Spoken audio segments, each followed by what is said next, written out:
Mister perfect extra gold திருமணமான ஆண்களுக்கு திருப்பு முனையை ஏற்படுத்தும் ஹலாலான இயற்கை வியாகரா. 60,000க்கும் மேற்பட்ட திருப்திகரமான வாடிக்கையாளர்கள், 500க்கும் மேற்பட்ட வாடிக்கையாளர்களுக்கு குழந்தை வரமும் கிடைத்துள்ளது. வயதான பலகினமா, சுகர் பலகினமா, இனி கவலை வேண்டாம். உங்கள் இல்லறம் நல்லறமாக அமைய உடனே ஆர்டர் செய்யுங்கள். மேலும் விவரங்களுக்கு கீழுள்ள எண்ணை அணுகுங்கள். பேட்டை டிவி நேயர்களை அன்போடு வரவேற்கிறோம். இந்த நிகழ்ச்சி அசால்ட் அரசியல். இன்னைக்கு நிகழ்ச்சியில் நம்ம கூட இருக்கக்கூடிய சிறப்பு விருந்தினர் மௌலானா ஷம்சுதீன் காசிமி நம்மளோட இருக்காங்க. மௌலானா அஸ்ஸலாமு அலைக்கும். அலைக்கும் ஸலாம் வரஹ்மத்துல்லாஹி. மௌலானா, இப்போ ஊடகங்கள்ல ரொம்ப பரபரப்பான ஒரு செய்தி. இத்தனை நாளா ஆப்கானிஸ்தான் தீவிரவாதிகள், சினிமா எடுத்தாலே தீவிரவாதினா ஆப்கானிஸ்தான் தீவிரவாதின்னு பார்க்குற நேரத்துல இன்னைக்கு ஆப்கானிஸ்தான் வெளியுறவுத்துறை அமைச்சர் இந்தியா வந்தாரு, அவர் உணவருந்தினார், பல்வேறுபட்ட விஷயங்கள் பேசுறாங்கன்னு சொல்லி பெரிய பிம்பம் கொடுக்கப்படுது. இந்த விஷயத்தை எப்படி பாக்குறீங்க மௌலானா? ஒரு சின்ன திருத்தம், ஆப்கானிஸ்தான் தீவிரவாதியில தாலிபான் தீவிரவாதி, அது இன்னும் ரொம்ப ஸ்ட்ராங்கா இருக்கும். இது வரைக்கும் தாலிபான் தீவிரவாதி தான் சொல்லிக்கிட்டு இருந்தாங்க. இன்னைக்கு இதுல ஒரு பியூட்டி என்னன்னா, 4 வருஷம் முன்னாடி தாலிபான்கள் ஆட்சியை பிடிச்ச உடனே அப்போ நான் சொன்னேன், அல்லாஹ் அக்பர், அல்லாஹ் பெரிய மகத்தான வெற்றியை கொடுத்துட்டான் இந்த எளிய மக்களுக்கு அப்படின்னு சொன்னேன். அப்போ இங்கே இருக்கிற சங்கிகள்லாம் குய்யோ முறைன்னு கத்துனாங்க. மாரிதாஸ்லாம் யாருன்னு தெரியாது, அந்தெல்லாம் என்னை பற்றி பேசி இவரை உளவுத்துறை கண்காணிக்கணும், ஜெயிலில் போடணும், அரெஸ்ட் பண்ணணும், போலீஸ் என்ன பண்ணிக்கிட்டு இருக்குது அப்படின்லாம் பேசினாங்க. இன்னைக்கு யார், ஜெய்சங்கரையும் மோடியும் ஜெயிலுக்கு போட போகிறாங்களா? ஜெய்சங்கரே இப்போ இருக்கிற மீடியாக்களே, இந்த கோடி மீடியாக்கள், எந்த மீடியாக்கள் தாலிபான் தீவிரவாதிகள் சொன்னாலும் இப்போ தாலிபான் தலைவர்கள், தாலிபான் தீவிரவாதின்னு சொன்னவங்க இப்போ தாலிபான் தலைவர்கள், தாலிபான் வெளியுறவுத்துறை அமைச்சர் அப்படின்னு சொல்லி பேச்சை மாற்றுற அளவுக்கு நடந்ததுன்னு சொன்னால், இது உண்மையிலே தாலிபான்களுக்கும் தாலிபான்கள் கொண்ட கொள்கைக்கும் அவர்கள் கொள்கையில் இருக்கக்கூடிய உறுதியான பிடிமானத்திற்கும் அல்லாஹ் கொடுத்த வெற்றியும் கண்ணியம் என்று நான் சொல்லுவேன். இல்ல, அவங்க பெண்களை ரொம்ப அடிமைப்படுத்துறாங்க, இந்த விஷயத்துல கூட பெண்கள் கூட பிரஸ் மீட்டுக்குள்ள வரக்கூடாதுன்னு சொல்றாங்கன்னு இப்படி ஒரு குற்றச்சாட்டு இருக்கு. அதாவது தமிழ்ல ஒன்றும் சொல்லுவாங்கல்ல, கூழும் குடிக்கணும் மீசையும் படக்கூடாது அப்படிங்குவாங்க. அந்த மாதிரி இந்த மீடியாக்கள் இது வரைக்கும் தாலிபான்கள் தீவிரவாதின்னு சொல்லி பழக்கப்பட்டவங்க திடுதுப்புன்னு அவங்களால டக்குன்னு ஒரேடே யூட்டர்ன் பண்ண முடியல. தாலிபான் நல்லவர்கள், தாலிபான் தலைவர்கள், தாலிபான் மௌலானா வந்திருக்கிறாரு, தாலிபானோட பெரிய ஆலிம் வந்திருக்கிறாரு அப்படிலாம் அவங்களை சொல்றதுக்கு திடீர்னு யூட்டர்ன் பண்ண முடியல. ஏன்னா இது வரைக்கும் மோடி போட்ட எலும்புக்கு வாழாடிக்கிட்டு தீவிரவாதி சொல்லிட்டாங்க. இப்போ அதே மோடி என்ன பண்ணுறது, எக்ஸ்ட்ரா இன்னும் 2 எலும்பு போட்டு இப்போ தாலிபான் தலைவர்கள் சொன்னோன்னே இவங்களுடைய மனசாட்சி ஒரே யூட்டர்ன் பண்ண முடியல. அதனால நாங்கள் யூட்டர்ன் பண்ணுறோம், கொஞ்சம் மெதுவாக பண்ணுறோம் அப்படிங்கிறதுக்கு ஒரு அடையாளம் தான். இல்லை அவங்க எல்லாம் மாறிட்டாங்க வந்துட்டாங்க, அந்த பெண்கள் விஷயத்தில் இன்னும் கொஞ்சம் அப்படிதான் இருக்கிறாங்க அப்படின்னு ஒரு தன்னைத்தானே தன்னுடைய நிலையை சரிப்படுத்திக் கொள்வதற்காக, தன்னுடைய நியாயப்படுத்துவதற்காக ஒரேடியாக யூட்டர்ன் பண்ணால் அசிங்கமாக இருக்குமே அப்படிங்கிறதுக்காக ஒரு கையில் எடுத்த ஒரு ஆயுதம் தான் இந்த பெண்கள் விஷயம். இந்த பெண்கள் விஷயத்தை நான் தெளிவாக சொல்றதா இருந்தா, மௌலானா அமீர்கான் முத்தகி இவர் பெரிய ஆலிமு, இதனோட பேக்ரவுண்ட் யாரும் போட மாட்டேங்கிறாங்க. இவர் தாராளம் தேவபந்தில் ஓதுனவர், பெரிய ஆலிமு. தேவபந்து ஏன் போனான்னு உங்களுக்கு சொல்றேன், அப்புறம் சொல்றேன். அவர் தேவபந்தில் ஓதுனவரா? ஆமா ஆமா ஆமா. மௌலானா அமீர்கான் முத்தகி அவருடைய பேரு காசிமி. இவர் தேவபந்துக்கு ஏன் போனாரு, அங்க என்ன நினைச்சுங்க உங்க அடுத்த கேள்வி சொல்றேன். இப்போ நான் இது டைவர்ட் ஆயிருக்கு தான் சொல்றேன். அதாவது அப்படிப்பட்ட ஒரு ஆலிமு வந்திருக்கிறாரு.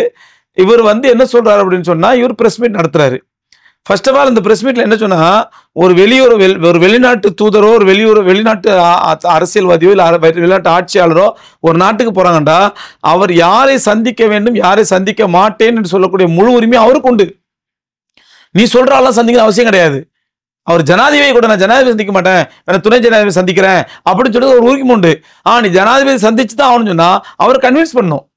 இல்லைங்க அப்படி இல்லை, நீங்க எனக்கு ஜனாதிபதி சந்திச்சிருங்க, இல்லை நாளைக்கு மீடியாக்கள் பிரச்சனை அப்படிதான் சொல்லி கன்வின்ஸ் தான் பண்ணுமே தவிர, நீ எப்படி ஜனாதிபதி சந்திக்கணும்னு சொல்லலாம் கேள்வி எது உரிமை கிடையாது. அப்போ ஒரு வெளிநாட்டு தலைவர் வராரு, அவர் யாரை சந்திக்க வேண்டும், யாரை சந்திக்க வேண்டாம் முடிவு செய்ய உரிமை அவருக்கு உண்டு. அவர் ஒரு ஆலிமு, அல்லாஹ்வுடைய அச்சம் உள்ளவர், பயம் உள்ளவர். அவர் நான் ஒரு இந்திய பெண்ணை நேரில் பார்க்க விரும்பவில்லை. ஏன்னா பிரஸ்ல உள்ளவங்களும் அரகுற ஆடையோட போய் உட்காருவாங்க, அங்க அரகுற ட்ரெஸ்ஸோட போய் நீங்க ஃபேஷன் சொல்லுவீங்க, அதுக்கு மாடர்ன் சொல்லணும் சொன்னீங்க, உங்க என்ன சொல்லிட்டு போங்க. இஸ்லாத்துல அந்த ஃபேஷன் மாடர்ன் இஸ்லாம் ஏத்துக்கலையே. அப்ப இஸ்லாத்திலே கொள்கையில ஒரு பிடிப்பான உறுதியோடு இருக்கக்கூடிய ஒருத்தர் ஒரு பெண் போடக்கூடிய அரைகுறை ஆடையை பார்த்து இது ஒரு பெண்ணுக்கு முறைகேடான ஆடை, இந்த ஆடையை நான் பார்க்க விரும்பல அப்படின்னு சொல்லிட்டு அவர் உரிமை உண்டு. அதுல என்ன பிரச்சனை? இது இன்னைக்கு அல்ல, இவர் யூகேக்கு போயிருக்கும் பொழுது யூகேல இவர் இன்டர்வியூ எடுக்கிறாங்க. அப்போ ஒரு பெண்மணி இன்டர்வியூ எடுக்கிறாங்க. இவர் அந்த பெண்ணுடைய முகத்தையே பார்க்காமல் கீழே பார்த்துட்டு பேசுறாரு. கேட்க எல்லா கேள்விக்கும் பதில் கொடுத்துறாரு. கொடுத்து முடிச்சவர் அந்த பெண் ஓப்பனா கேட்கறாங்க, நான் கேட்கற பெர்சனல் கேள்வி தப்பா நினைக்காதீங்க, நீங்க ஏன் என் முகத்தையே பார்க்கல? அப்ப அவர் சொல்ற, எங்க இஸ்லாம் அனுமதிக்கல, உன்னுடைய முகத்தை பார்ப்பதை இஸ்லாம் அனுமதிக்கல, எனக்கு என்னுடைய இஸ்லாம் தான் எனக்கு முக்கியம், அப்ப அந்த அடிப்படையில ஒரு அந்நிய பெண்ணை பார்ப்பதற்கு இஸ்லாத்தில் இடம் இல்லை. அதை இன்னும் தெளிவா அவர் சொன்னார். அவரு அந்த அந்த அந்த பேட்டியை வந்து யூகேல டெலிகாஸ்ட் அப்படியே எந்த கட்டிங் எல்லாம் அப்படியே டெலிகாஸ்ட் பண்ணாங்க. அவர் என்ன சொன்னார்னா, உங்களுடைய முகத்தையும் உங்களுடைய வயசுக்கும் என்னுடைய வயசுக்கும் நான் உங்களை பார்க்கும் பொழுது என்னுடைய உள்ளத்திலே சபலம் ஏற்படுவது இயல்பு. அப்படி சபலம் ஏற்பட்டால் தான் ஆண்மகன், இப்படி சொன்னாரு. சபலம் ஏற்பட்டால் தான் ஆண்மகன், சபலம் ஏற்படலனா என்னுடைய ஆன்மீகம் சந்தேகமாயிடும். உங்களுடைய வயசுக்கும் உங்களுடைய அழகுக்கும் என்னுடைய வயசுக்கும் நான் உங்களை பார்த்தா என்னோட மனதிலே சபலம் ஏற்படுகிறது. என்னை போன்ற வயதில் உள்ள எந்த ஆணாக இருந்தாலும், அவன் முஸ்லீம் அல்ல முஸ்லீம் அல்லாதவன் அல்ல, யாராக இருந்தாலும் உங்கள் மீது சபலம் ஏற்படத்தான் செய்யும். நான் அப்படிப்பட்ட ஒரு சபலம் ஏற்பட்டு விடக் கூடாது என்பதற்காக நான் முகத்தை என்னோட பார்வையை தாழ்த்திக்கிறேன். என் இஸ்லாம் கற்றுக் கொடுத்த முறை. ஆனா இது இன்னொரு ஆணாக இருந்தால், இஸ்லாத்திய கொள்கையில் ஏற்றுக்கொள்ளாத இன்னொரு ஆணாக இருந்தால், அவன் உன் முகத்தை பார்ப்பான், சபலம் வரும், சபலம் தட்டும், அவன் பேட்டி ஒரு மாதிரி கொடுத்துட்டு இருப்பான், அவன் சிந்தனை இன்னொரு பக்கம் ஓடிக்கிட்டு இருக்கும். பேட்டி கொடுத்துட்டு இருப்பான், கேட்கிற கேள்விக்கு வார்த்தை ஒண்ணு பேசிட்டு இருக்கோம், சிந்தனை இன்னொரு பக்கம் ஓடிக்கிட்டு, உன்னுடைய அழகின் பக்கம் உன்னுடைய வனப்பின் பக்கம் ஓடிக்கிட்டு இருக்கோம். அப்படிப்பட்ட நிலை இஸ்லாத்தில் அனுமதிக்கல. இப்படி போலியான தன்மை இஸ்லாம் அனுமதிக்கல. அதனால உன் முகத்தை பார்க்கறது தவிர்த்துன்னு தெளிவா சொன்னாரு. அந்த வீடியோ கேள்வி பத்தி தெளிவாப்பட்டாங்க. அந்த அடிப்படையில் அவருக்கு முழு உரிமை உண்டு, நான் இவரை சந்திக்க வேண்டும் இவர் சந்திக்க மாட்டேன்னு சொல்வதற்கு. அதுல உனக்கு என்ன பிரச்சனை? அப்ப 2வது நாள் பிரஸ் மீட்ல என்ன பண்ணாங்க, அவர் வந்து ராகுல் காந்தி கண்டிச்சாரு, மம்தா பானர்ஜி கண்டிச்சாங்க அப்படின்னு பிரச்சனையான உடனே 2வது நாள் பிரஸ் மீட் கொடுத்தாங்க. சொன்னாரு 2வது பிரஸ் மீட் வாங்க, ஆனா முழு ஆடை அணிஞ்சு வாங்க, எனக்கு முன்னாடி முழு ஆடை அணிஞ்சு போய் உட்காந்தாங்க. கேட்கிற கேள்வி பதில் சொன்னாரு, இயல்பா பதில் சொன்னாரு. இதுல எங்க பெண்ணடிமைத்தனம், எங்க ஆணாதிக்கத்தனே வந்துருச்சு? இது மீடியாக்கள் இதுவரையும் மோடி போட்ட எலும்புக்கு வாழாட்டிக்கிட்டு தீவிரவாதி சொல்லிட்டுமே, இப்ப அடுத்த எலும்பு வாங்கிட்டங்கிறதுக்காக உடனே யூட்டன் அடிக்க முடியுமா? முடியாது இல்ல, கொஞ்சம் மெதுவா யூட்டன் அடிப்போம் அப்படிங்கிறதுக்காக இடையில லைட்டா அவர் தொட்டுக்கிட்ட வார்த்தை இது மக்கள்கிட்ட பெருசா எடுபடல. இது சரி மோனா, இப்போ நீங்க ஒரு 4 வருஷத்துக்கு முன்னாடியே நீங்க பேசிருந்தீங்க, இந்தியா பெரிய அளவுல அங்க முதலீடு செய்யப்பட்டிருக்கு அமெரிக்காவை நம்பி, ஆனா அன்னைக்கு இந்தியா கோட்டை விட்டுருச்சு அப்படின்னு சொல்லிருந்தீங்க. இன்னைக்கு அதை இந்தியா பிடிச்சிருச்சா? அதாவது 4 வருஷத்துக்கு முன்னாடி நான் சொன்ன வார்த்தை புத்தி இன்னைக்கு 4 வருஷத்துக்கு அப்புறம் இந்தியாவுக்கு வந்துருக்குது. ஏன்னா நான் அன்னைக்கு என்ன சொன்னேன்னா, இந்தியா வந்து அமெரிக்கா நம்பி 6000 கோடி இன்வெஸ்ட் பண்ணிடுச்சு, 6000 கோடிக்கு மேல இன்வெஸ்ட் பண்ணிடுச்சு. எப்ப அமெரிக்கா சொல்லாமலாம் விட்டுட்டு ஓடி போயிட்டானோ, நீ அந்த இந்திய மக்களுடைய வரி பணம், ஒரு உண்மையான தேசப்பற்று உள்ளவன், தேச மக்களின் மீது நலன் கொண்டவன், அக்கறை கொண்டவன் என்ன பண்ண, என் நாட்டு மக்களுடைய பணம் 6000 கோடி மாட்டிக்கிச்சு, இது எப்படியா காப்பாற்றணும், டக்குன்னு என்ன பண்ணிருக்கணும், நீ தாலிபானோட கை குலுக்கி இருக்கணும். ஆனா நீ என்ன பண்ண, உனக்கு அந்த நேரத்தில் தாலிபானை விட, தாலிபான் முஸ்லீம்களா தெரிந்தார்களே தவிர நாட்டு மக்களுடைய 6000 கோடி பணத்தை விட முஸ்லீம் வெறிதான் உனக்கு அதிகமா இருந்துச்சு, முஸ்லீம் எதிர்ப்பு வெறிதான் அதிகமா இருந்துச்சு.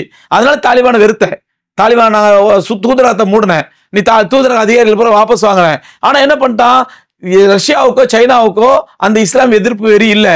என்ன பண்ணிட்டான், அவனுக்கு வந்து பொறுத்த வரைக்கும் நமக்கு தாலிபான் தேவை, ஆப்கானிஸ்தான் தேவை. ஏன்னா நீங்க ஆப்கானிஸ்தான்ல லித்தியம் பெரிய அளவில் கிடைக்க ஆரம்பிச்சிருச்சு, அந்த மினரல் பிற்காலத்தில் பெரிய அளவு தேவைப்படும். அதனால நாம அக்ரிமெண்ட் போட்டுக்கிட்டோம்னாக்கா அந்த லித்தியத்தை கொஞ்சமா எடுத்துக்கலாம், அவனுக்கு பணம் கிடைக்கும், அவனும் நாட்டை முன்னேற்றத்துக்கு பணம் கிடைக்கும், நமக்கு வியாபார பொருள் கிடைக்கும். அவன் உஷாரா என்ன பண்ணா, சைனாவும் ரஷ்யாவும் அக்ரிமெண்ட் போட்டுட்டான்.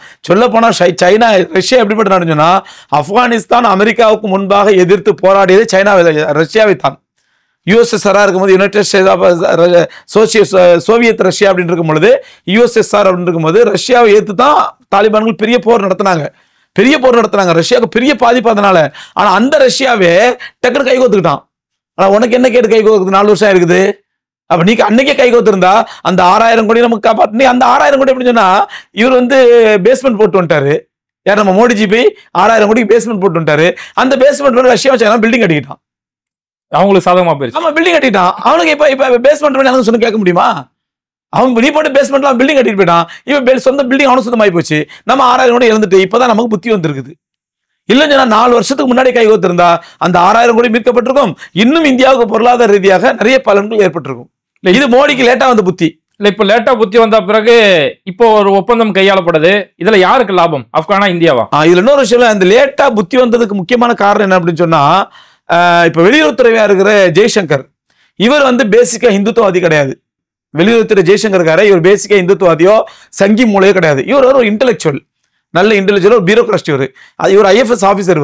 அதனால அந்த ஜெய்சங்கர் மாதிரி ஒரு நல்ல ஒரு இன்டெலெக்சுவல், இந்துத்துவ தீவிர வெறி இல்லாதவர், இந்துத்துவ வெறி பிடிச்சவரா இல்லாதவர், ஒரு நல்ல ஒரு இன்டெலெக்சுவல் இந்த இதை கையாடுறதுனால அவரு உஷாரா புரிஞ்சுக்கிட்டு இந்த 4 வருஷமா மோடிக்கும் அமித்ஷாவுக்கும் ஆர்எஸ்எஸ் தலைமைக்கும் புரிய வச்சு 4 வருஷத்துக்கு அப்புறம் புத்தி வந்துருது. இல்லைன்னு சொன்னா ஜெய்சங்கர் மாதிரி ஆளுங்க இல்லாம இந்த வெளியுறவுத்துறை அமைச்சர் ஒரு சங்கியோ, ஒரு ஆர்எஸ்எஸ் காரனோ, ஒரு பிஜேபி காரனோ அல்லது ஒரு இந்துத்துவ வெறியனோ இருந்திருந்தா இதுவும் நடந்திருக்காது. அதனாலதான் இன்னைக்கு நான் சொல்றேன், இன்னைக்கு இந்த பிஜேபி கட்சி என்டிஏ கூட்டணி நல்ல இன்டெலெக்சுவல்களை வைத்து ஆட்சி நடத்தினால் ஆட்சி சிறப்பாக செய்யலாம். இவங்க அந்த பிஜேபி வெறி இல்லாம, இஸ்லாமிய வெறி இல்லாம, மத எதிர்ப்பு வெறி இல்லாம, ஹேட் பாலிசி இல்லாம, வெறுப்பு கொள்கை இல்லாம நாட்டை முன்னேற்றணும் அப்படிங்கிற நல்லதுல ஜெய்சங்கர் மாதிரி நல்ல இன்டெலெக்சுவல் ஜெய்சங்கர், பியூஷ் கோயலும் நல்ல மனுஷன். நான் அவரோட பழகியிருக்கேன், பேசியிருக்கேன். அவர் சொல்லுவார், நான் ஒரு மதரசா ஸ்டூடெண்ட் சொன்னார் என்கிட்ட. பியூஷ் கோயல் சொன்ன கல்கத்தால ஒரு மீட்டிங்ல அவர் சீஃப் கெஸ்ட், நான் வந்து ஸ்பெஷல் கெஸ்ட். ஒரு பெரிய மாநாட்டுக்கு போயிருக்கும்போது நாங்க மீட்டிங் முடிச்சுட்டு இந்த மாதிரி ரூம்ல உட்காந்து டீ சாப்பிட்டு இருக்கும்போது பியூஷ் கோயல் நேரம் என்கிட்ட சொன்னார். அவர் பேச எப்படி ஆரம்பிச்சோன்னா, பிஸ்மில்லாஹிர் ரஹ்மானிர் ரஹீம், அல்ஹம்துலில்லாஹி ரப்பில் ஆலமீன் ஃபுல்லா சொன்னாரு. எல்லாம் சொல்லி முடிச்சுட்டு அப்புறம் தான் பேச ஆரம்பிச்சாரு. அப்ப நான் முடிச்ச உடனே டீ சாப்பிட்டு கேட்டேன், என்ன சார் மௌலானா ஜெய்சே பாத் கர்த்தேன் அப்படின்னு. அப்போ சொன்ன மௌலானா மைபி தோ ஆதா மௌலானா ஹே அப்படின்றாரு. அப்ப சொல்லிட்டா நானும் மதரசால படிச்ச பையன் அப்படின்றாரு. அப்ப அவர்லாம் வந்து இந்துத்துவ வெறி, நல்ல இன்டெலெக்சுவல், நல்ல அறிவாளி. அந்த மாதிரி பியூஷ் கோயல் மாதிரி, ஜெய்சங்கர் மாதிரி நல்ல அமைச்சர்களை வச்சு ஆட்சி செய்தால் இவர் நல்ல ஆட்சி செய்யலாம். ஆனா இவனுக்கு மத வெறியில தலையில ஏறிட்டு நிக்குது. அதான பிரச்சனையே. இஸ்லாமிய எதிர்ப்பு இந்த யோகி மாதிரி ஆளுகளை வச்சு இந்த மாட்டு மூத்தத்தை குடிக்கிறவங்க, மாட்டுச்சாணி திங்கிறவங்க வச்சு ஆட்சி நடத்தினா இங்க இந்த ஆட்சி உருப்பட போகுது. அதனால இன்னைக்கும் சொல்றோம், இது இந்தியா எடுத்த ஒரு நல்ல முடிவு, தாமதமாக எடுத்த ஒரு நல்ல முடிவு. இந்த முடிவுல நான் மோடியை பாராட்டுகின்றேன். இந்த எடுத்த முடிவுல மோடியை பாராட்டுகின்றேன். இந்த மாதிரி நல்ல முடிவுகளை நல்ல இன்டெலெக்சுவலோடு கலந்து மதவெறியையும், இஸ்லாமிய எதிர்ப்பு வெறியையும், இந்து மத வெறியையும் ஓரமாத்தி வச்சுட்டு நாட்டு நலம் தான் முக்கியம் அப்படின்னு சொல்லி மோடி நல்லபடியா செஞ்சாருன்னா இன்னும் 25 வருஷம் கூட பிரதமர் ஆகலாம், தப்பே கிடையாது. நமக்கு எந்த ஆட்சேபனையும் கிடையாது. இன்னைக்கு இது வந்து ஒரு நல்ல மோடி எடுக்கும் நல்ல முடிவினோட ஒரு அடையாளம் இது. சரி மோனா, அந்த ஆரம்பத்துல சொல்லியிருந்தீங்க தேவபந்த் மதரசா பத்தி நான் பின்னாடி சொல்றேன் அப்படின்னு சொல்லியிருந்தீங்க. அது என்ன? அந்த தேவபந்த் மதரசாவுக்கு போனது நீங்க பார்த்திருப்பீங்க. ஒரு பெரிய ஹால், வீடியோலாம் ஃபுல்லா வைரல் ஆயிட்டு இருக்கு. பெரிய ஹாலு. அந்த ஹாலில் தேவபந்த் மதரசாவுடைய பிரின்சிபல் மௌலானா அபுல் காசிம் நோமானி சாப் அவங்க உட்காந்துருக்காங்க. பக்கத்துல இவர் உட்காந்துருக்கிறாரு. அவங்க என்ன பண்றாங்க, ஒரு பேப்பர் கொடுக்குறாங்க. கொடுத்துட்டு அவருக்கு வந்து ஒரு தலப்பா கட்டி விடுறாங்க. அவர் கருப்பு தலப்பா கட்டிருக்காரு. அதுக்கு மேலே ஒரு தலப்பா கட்டி விடுறாங்க. தலப்பா கட்டி முடிச்ச உடனே இவரு அவங்கள அப்படியே அணைச்சி நெத்தியில முத்தம் கொடுக்குறாரு. ஸோ இந்த வீடியோ வந்து எனக்கு பெரிய வைரலா போயிட்டு இருக்குது. இதை ரொம்ப சந்தோஷமா அவருடைய எக்ஸ்பீரியன் பண்ணிட்டு இருக்காரு. எனக்கு பெரிய, நான் இந்த மாதிரி வரவேற்பு என்னோட வாழ்க்கை இது சந்திச்சதுல அவ்வளோ வரவேற்பு. ஒரு போலீஸ் ஒன்று போலீஸ்லாம் வெளியில் நின்னுட்டாங்க. எல்லாம் மதரசா மாணவர்கள் தான், ஒரு செக்யூரிட்டி. மதரசா மாணவர்கள் ஆயிரக்கணக்கான மாணவர்கள் சேர்ந்து கூட்டு போறாங்க. எல்லாத்தையும் கை கொடுக்குறாரு, கட்டி அணைக்கிறாரு, முசாவா செய்யறாரு, துவா செய்யறாரு, ரொம்ப சந்தோஷமா போயிட்டு வர்றாரு. அது என்னன்னு சொன்னா, புகாரி ஷெரீஃப் கிதாப் ஓதுவாங்க. தேவபந்த் மதரசால புகாரி ஷெரீஃப் பாடம் நடத்துவாங்க, சஹீல் புகாரி. நாங்களாம் ஓதுவோம். ஓதி முடிச்ச பிறகு எங்களுக்கு யார் உஸ்தாத் பாடம் நடத்தினாங்களோ அவங்க என்ன பண்ணுவாங்க, எங்களுக்கு ஒரு சனது தருவாங்க. ஒரு சனதுனாக்கா ஒரு ஆத்தரைசேஷன். என்ன அத்தாரிட்டினா, இப்போ நான் வந்து புகாரி ஷெரீஃப் ஓதுன வந்து ஷேக் அப்துல் ஹக் ஆசமி ரஹ்மத்துல்லாஹி மூத்தாயிட்டாங்க. அவங்கள்ட்ட தான் நான் வந்து புகாரி ஷெரீஃப் ஓதுனேன். அப்போ அவங்க என்ன பண்ணுவாங்க, அவங்களோட உஸ்தாத் யாரு, அவங்களுக்கு உஸ்தாத் யாரு, அவங்களுக்கு இது வந்து இஜாசான்னு சொல்லுவாங்க. இஜாசா பெர்மிஷன். அந்த இஜாசா வந்து யார் வரைக்கும் போனா, ஷா வலியுல்லா தெஹ்லவி ரஹ்மத்துல்லாஹி இந்தியாவில் முதல்ல அரபு நாட்டிலேருந்து ஹதீஸ் கலையை இந்தியாவுக்கு கொண்டு வந்தவங்க ஷா வலியுல்லா தெஹ்லவி ரஹ்மத்துல்லாஹி. அவங்க வழியா என்ன பண்ணும், ரசூல்லா வரைக்கும் போய் சேருது. அந்த சனது வந்து அப்படியே என்னுடைய உஸ்தாத் போய் சங்கிலி தொடர் போய் ஷா வலியுல்லா ரஹ்மத்துல்லாஹி குறுக்க வருவாங்க. இந்தியாவில் எந்த மூலையில ஓதுனாலும் சரி ஷா வலியுல்லா ரஹ்மத்துல்லாஹி இல்லாமல் அங்கே கிராஸ் பண்ண முடியாது. ஏன்னா அவங்க தான் முதல்ல ஹதீஸ் கலையை அரபு நாட்டிலேருந்து இந்தியா கொண்டு வந்தவங்க. அப்போ அவங்க வழியா என்ன பண்ணும், அவங்களுக்கு ஓதி கொடுத்த உஸ்தாத் யாரு, அவர் யாரு போய் கடத்துல ஒரு சஹாபி வரைக்கும் போய் அந்த சஹாபி இருந்து ரசூல்லா வரைக்கும் போகும். இதுதான் சனது. அந்த சனது தான் வந்து அவரு தேவபந்துல ஓதி முடிச்சதுக்கு இப்போ வந்து அந்த புகாரி ஷெரீஃப் சனதை அவங்க உஸ்தாத்தை வாங்குறாங்க. தான் அந்த இடத்துல வாங்கியிருக்க மாட்டார் தெரியுது. அந்த வாங்காத சனது இப்போ தேவபந்துக்கு வந்ததோட ஏன்னா 40 வருஷமா அந்த ஆப்கானிஸ்தானுக்கும் இந்தியாவுக்கும் பெரிய உறவு இல்லைல்ல, தொடர்பு இல்லைல்ல. இப்போதானே இவங்க வந்திருக்கிறாங்க. வந்த பிறகு முதல் வேலையா, அதாவது எல்லா வெளியுறவுத்துறை அமைச்சர் இருந்தாலும் காஷ்மீருக்கு போறேன், தாஜ்மஹாலுக்கு போறேன், அஜ்மீருக்கு போவாங்க. இவரு தன்னோட அபிஷியல் மீட்டிங் முடிஞ்சு முதல்ல போனோம் தேவபந்துக்கு தான். போய் அவங்க வந்து அந்த புகாரி ஷெரீஃபுடைய சனதையும் வாங்கிட்டு அந்த தலப்பா கட்டி விட்டு அவங்களுடைய உஸ்தாதை கட்டி அணைச்சி முத்தம் கொடுத்துட்டு போனார். ஸோ அதனால சொல்ல வந்தேன், இவர் தேவபந்துல ஓதுனவர். இது அதாவது தாலிபான் எல்லா அமைச்சர்களுமே, பிரதமர் வந்து மௌலானா முல்லா ஹசன் தாமத் பரக்காத்தும் அவங்களும் பெரிய, அவர் தான் பிரதமர். ஆனால் ரொம்ப எளிமையானவர். அவர் இந்த நம்ம ஆள் மாதிரி நல்லா எடுக்கத்தான் கேமரா பார்த்தா கையை காட்டுறது, கேமரா இல்லாத இடத்துல கையை காட்டி கேமரா அந்த மாதிரி பிரச்சார வெறியெல்லாம் பிடிச்சவர் கிடையாது. அவர் வந்து ரொம்ப சாஃப்டான ஆளு. மற்ற அமைச்சர்கள் எல்லாமே உலமாக்கள், எல்லாமே ஆலிம்கள். பொதுவாகவே மதரசாக்கள் தீவிரவாதங்களோட கற்றுக் கொடுக்கக்கூடிய இடம். தேவபந்த் மதரசா பத்தி அப்படி குற்றச்சாட்டுலாம் சொல்லுவாங்க. அந்த குற்றச்சாட்டு இப்ப மாறி இருக்குன்னு பாக்குறீங்களா? ஆமா, தீவிரவாதிகள் உருவாக்கி இருக்காங்களா தாலிபான? உண்மைதானே அது. தாலிபான் மாதிரி தீவிரவாதிகளை மதரசாக்கள் உருவாக்க வேண்டும். அந்த தீவிரவாதிகள் தான் இன்னைக்கு ஒரு நாட்டுக்கே நல்லாட்சி கொடுத்துட்டு இருக்காங்க. அதாவது ஆப்கானிஸ்தான் பேர் எப்படி மாத்திட்டாங்க, தி கிரேவ் யார்ட் ஆஃப் எம்பையர்ஸ். அதாவது என்ன சொல்ல, சாம்ராஜ்யங்களின் சவக்குழி. எந்த சாம்ராஜ்யம் நினைச்சு சவக்குழிக்கு அனுப்புனாங்க. முதல்ல ரஷ்யாவை அனுப்புனாங்க, அப்புறம் அமெரிக்காவை அனுப்புனாங்க. இன்னைக்கு அவங்கள எந்த சாம்ராஜ்யமும் எந்த வல்லாதிக்க அரசும் அவர் எதிர்கொள்ள முடியாது அப்படிங்கிற அளவுக்கு தைரியமா இருக்கிறாங்க. இன்னைக்கு ஆப்கானிஸ்தான்ல ஒரு நல்லாட்சியை உருவாக்கிட்டாங்களே. இவங்க வந்தோன்னு என்ன பண்ணா, மக்கள்லாம் பயந்து ஓடுறாங்க, பிளைட்ல ஏறி ஓடுறாங்க, தப்பிச்சு ஓடுறாங்க அப்படின்னு பச்சை பொச்சை பையான பரப்புரை பரப்புனாங்களே. இன்னைக்கு அந்த மக்கள்லாம் வாழ்த்துறாங்களே, ஒரு நல்லாட்சி நடக்குது எங்களுக்குன்னு சொல்லி மக்களோட வளர்ச்சி பத்தி யோசிக்கிறாங்களே. அதாவது ஒரு மிகப்பெரிய ஆறை வந்து இன்னைக்கு நம்ம இத்தனை வருஷம் ஆச்சு இந்தியா சுதந்திரம் அடைஞ்சு இவ்வளவு பெரிய வல்லரசு நாடா ஆக போறோம். உலக நாடுகள் பூரா நம்மளை அங்கீகரிச்சிருக்குது. நாம ஒரு கங்கையும் காவிரி இணைக்கிறது வக்கீல், நமக்கு கங்கை காவிரி இணைக்கிறது வக்கீல். ஆனால் இன்னைக்கு ஆப்கானிஸ்தானு எல்லா விதமான பொருளாதார தடை, எந்த நாடும் அவங்களை அங்கீகரிக்க தயாரா இல்லை. எங்க நாட்டில் ஒரு பொது நாடா போய் நிக்க முடியல, ஒரு நாளாந்திர நாடு ஒதுக்கி வச்சிருக்காங்க. ஆனால் முதல் வேலை என்ன பண்ணிருக்காங்க, வடக்கே ஓடிய ஒரு ஆறையும் தெற்கே, அந்த ஆறு பேருக்கு எக்ஸாக்டா ஞாபகம் இல்லை, தெற்கே ஓடிய மிகப்பெரிய ஆறையும் 2 ஆறையும் இணைச்சு மூல ஆப்கானிஸ்தானை விவசாய பூமி ஆக்கிட்டாங்க. இந்த 4 வருஷத்துக்குள்ள கமுக்கமா நடந்தது வேலை. மக்கள்லாம் ரொம்ப சந்தோஷமா இருக்காங்க. இதுல ஒரு நாடு வளர்ச்சி அடையக்கூடிய அழகு இது. அங்க எந்த விதமான வெறி கிடையாது, மத வெறி கிடையாது, எந்த விதமான வெறி கிடையாது. மக்கள் சுவிச்சமான சந்தோஷமான. அப்போ ஒரு மதரசா எந்த மாதிரி தீவிரவாதிகளை உருவாக்குதுன்னா, ஒரு நல்லாட்சியை தரக்கூடிய தீவிரவாதிகளை உருவாக்குது. அப்படி அந்த மதரசாக்கள் தப்பு என்னது, தாராளமா உருவாக்கட்டுமே. அதனால இது சங்கிகள் பரப்பு எப்படி தாலிபான்களை தீவிரவாதிகள் அவதூறு பரப்புனாங்களோ அந்த மாதிரி ஒரு அவதூறு தான் மதரசாக்கள் தீவிரவாதிகளை உருவாக்குறாங்கிற அவதூறும். இன்ஷால்லா நம்ம இந்தியால இருந்து மதரசாக்களுக்கு முழு உரிமை கொடுத்து இங்கிருந்து உலமாக்கள் உருவாகி அந்த உலமாக்கள் ஆட்சி அமைச்சு அவங்க வந்து அதிகாரிகளாகவும் ஆட்சியாளர்களாகவும் அமைச்சர்களாகவும் உட்கார்ந்தா இன்னைக்கு ஆப்கானிஸ்தான் நடக்கிற மாதிரி நல்ல வளர்ச்சி இந்தியாவில் நடக்கும், கண்டிப்பா நடக்கும். இப்போ சங்கிகளோட மனநிலை எப்படி மாறலாம் பாக்குறீங்க? இத்தனை நாளா தீவிரவாதிகள் சொல்லிட்டு இருந்தவங்க இன்னைக்கு முள்ள முடியாம இருக்கிறாங்களே, இவங்க மனநிலை எப்படி? அவங்க பாட்டு தான் திண்டாட்டமா இருப்பாங்க, பார்க்கவே பரிதாபமா இருக்குது. என்னடா இப்படியே சொல்லி வளர்ந்தோம், இந்த மோடி பேச்சை கேட்டு இன்னைக்கு திடீர்னு இப்படி மோடி பல்ட்டி அடிப்ப நம்ம எதிர்பார்க்கலையே. ஏன்னா இதுல வந்து இன்னொரு முக்கியமான விஷயம், மோடியும் வந்து சாதாரண சங்கி அல்ல. இவ்வளவு சீக்கிரம் கன்வின்ஸ் ஆகிறது வாய்ப்பு இல்லை. அவர் கன்வின்ஸ் பண்றதுக்கு 4 வருஷம் இருக்குது. மோடி கன்வின்ஸ் பண்றதுக்கு 4 வருஷம் இருக்குது. இப்ப ஏன் கன்வின்ஸ் ஆயிருக்காருன்னு சொன்னா, இப்ப இந்தியாவுக்கு ஒரு நிர்பந்தம். என்ன நிர்பந்தம்? ஒண்ணு பாகிஸ்தான் பிரச்சனை, பக்கத்துல இருக்க பங்களாதேஷ் அவனும் சைனா கிட்ட போயிட்டான், இந்த பக்கம் ஸ்ரீலங்கா அவனையும் சைனா கையில் எடுத்துட்டான். அப்ப இந்தியாங்கிற பெரிய நாட்டை சுத்தி இருக்கிறவங்க பூரா சைனா கண்ட்ரோல்ல இருக்குது. ஆப்கானிஸ்தானே ஆல்மோஸ்ட் சைனா எடுத்துட்டான். லித்தியம் அங்கேருந்து வார ஆரம்பிச்சிட்டான், லாரி வார ஆரம்பிச்சிட்டான். இப்போ இவருக்கு என்னண்டா, நமக்கும் லித்தியம் பிற்காலத்தில் தேவைப்படும், லாரி கணக்கு கடை கேட்டாலும் ஒரு கொட்டாங்கச்சி கடையாக கிடைக்கட்டுமே அப்படிங்கிறதுக்காக தான் சேர்ந்துருக்கிறாங்க. 2வது ஆப்கானிஸ்தான் மேல உள்ள இஷ்யூ. இப்போ ஆப்கானிஸ்தானுக்கும் பாகிஸ்தான் மேல உள்ள இஷ்யூ. பாகிஸ்தானுக்கும் ஆப்கானிஸ்தானுக்கும் பிரச்சனை உண்டு. அந்த பிரச்சனைக்கு நம்ம ஆப்கானிஸ்தானை பயன்படுத்திக்கலாம் அப்படின்னு இந்தியா நினைக்குது.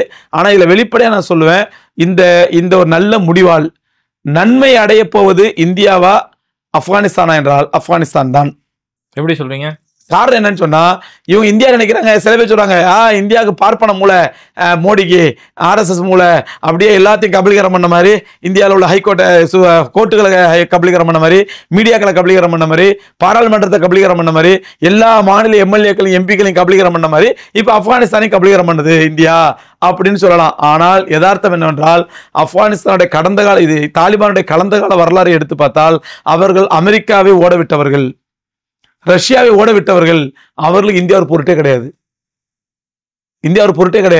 இன்னைக்கு உலகத்தில் மிகப்பெரிய வல்லரசா இருக்கக்கூடிய ரஷ்யாவும் சீனாவும் அவங்களுக்கு ஃபுல் சப்போர்ட்டா இருக்கும் பொழுது இந்தியா சப்போர்ட் வேணுங்கிற அவசியமே கிடையாது.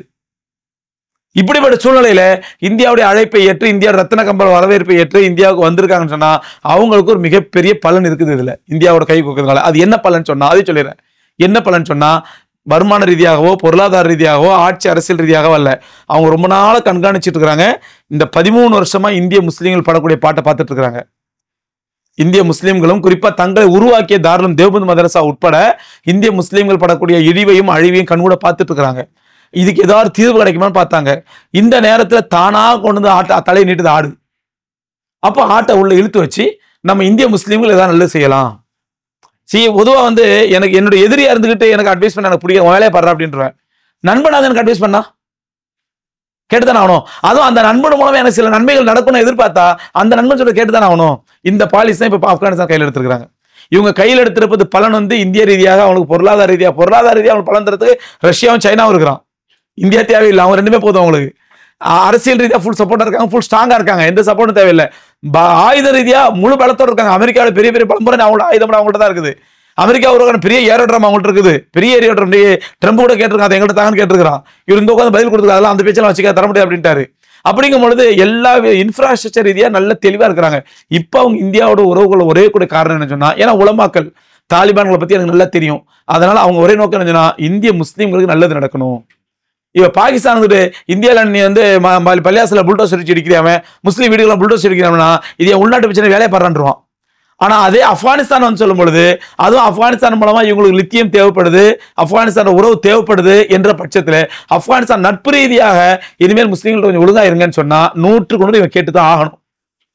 அதனால நான் திரும்பவும் அதே வார்த்தையை பயன்படுத்துறேன்.